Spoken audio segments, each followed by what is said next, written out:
আসসালামু আলাইকুম, welcome to my channel গানে গানে আমার লাইফস্টাইল। তো আশা করছি সবাই ভালো আছেন। তো আজকে সকালে বারান্দায় গেলাম, গিয়ে দেখলাম যে নতুন একটু গাছ হচ্ছে বৃষ্টিতে। তো যাই হোক, তো চলে গেলাম একটু কাপড় চোপড় ধোয়ার জন্য। তো ওয়াশিং মেশিনে কিছু কাপড় চোপড় ধোয়ার ছিল, তো এগুলো আমি ওয়াশিং মেশিনে দিয়ে দিচ্ছি। তো তারপর চলে যাব রান্নার কাজে।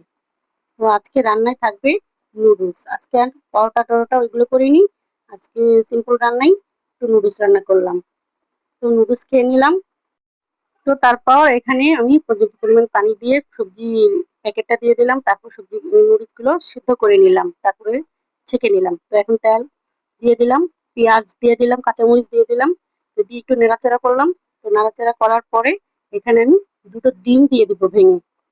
তো ডিম দুটো দিয়ে দেওয়ার পরে আমি একটু একে একে সামান্য একটু লবণ দিব, আর হচ্ছে একটু সয়া সস দিব, ম্যাগি মশলা দিব, নুডলস এর ভিতরে যে মশলা থাকে এগুলো একটু দিয়ে দিব, দিয়ে একটু নাড়াচাড়া করে নিব।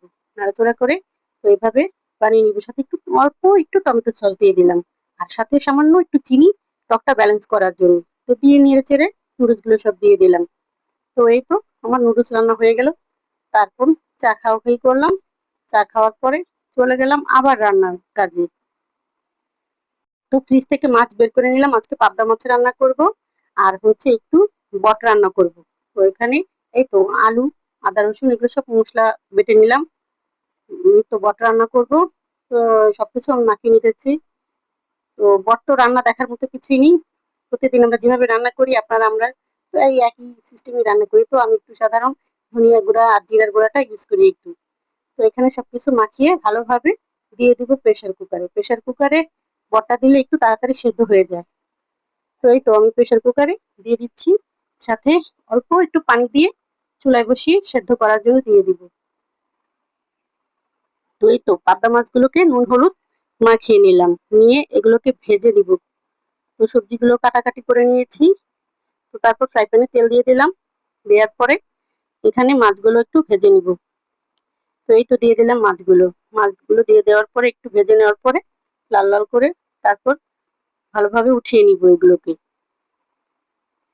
তো যাই হোক, এগুলোকে আজকে ডাটা, বেগুন, আলু এগুলা মিক্স করে দিয়ে দেবো। আমি একটু মিক্স সবজি রান্না করি, ভাজি করলেও সেই একইভাবে দিই। তো দিয়ে দিলাম এখানে বেটে রাখা মশলাগুলো। দিয়ে দেওয়ার পরে নুন, হলুদ, গুঁড়ো মরিচ, তো সবকিছু দিয়ে একটু মশলাটাকে ভালোভাবে কষিয়ে নিব। তো কষিয়ে নেওয়ার পরে আবার দিয়ে দিব সবজিগুলো।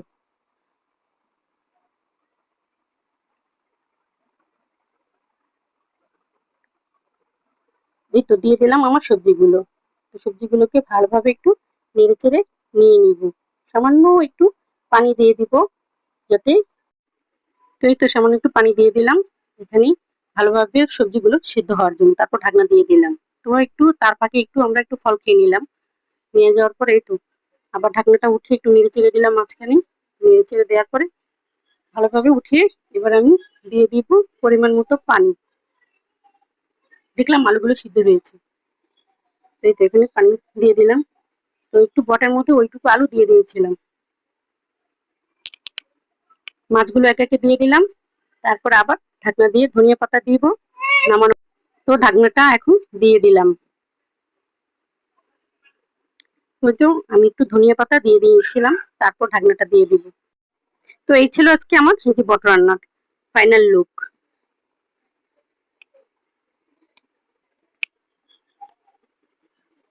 তো এই পাশে আমার তরকারিটাও রান্না হয়ে গেছে, এই যে পাবদা মাছ দিয়ে তরকারি। আপনারা এভাবে রান্না করে দেখবেন কেমন লাগে। তো এই ছিল আজকে আমাদের রান্না।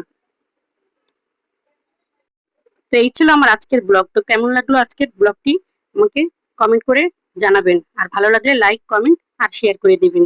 আসসালামু আলাইকুম।